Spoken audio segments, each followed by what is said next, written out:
আজ হাওড়ার জুভেনাইল কোর্টে তোলা হলো দুই নাবালক অপরাধীকে।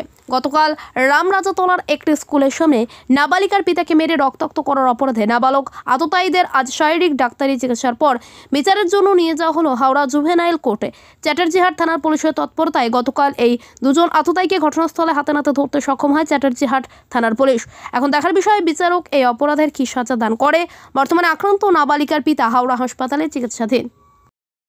আমাদের অনেক দিন ধরে ঠেট দিচ্ছিল, আমার বাড়িতেও গেছিলো, গিয়ে ঠেট দিয়েছিল বন্ধুবান্ধবদের নিয়ে গিয়ে।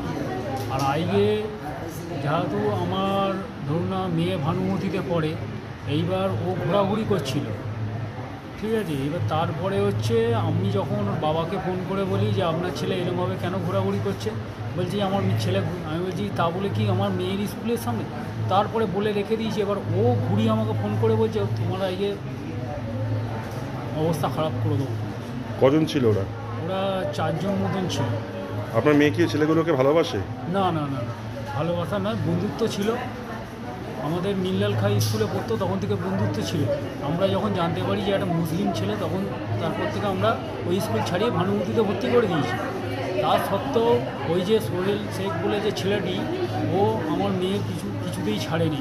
সে বারবার ওর সঙ্গে ফোনে যোগাযোগ এই নিয়ে করছে। তারপর আমরা যখন সাবধান করি, তারপর আমাকে এসে আইয়ে মানে মার্ডার করতে, মানে এমন মেরেছে ওইখানে পুরো রক্তারক্তি। সে আপনি ওখানে গেলে বুঝতে পারবেন ওখানে লোকই বলবে। তারপর তো আমার হাওড়ায় নিয়ে এলো। আপনার নাম?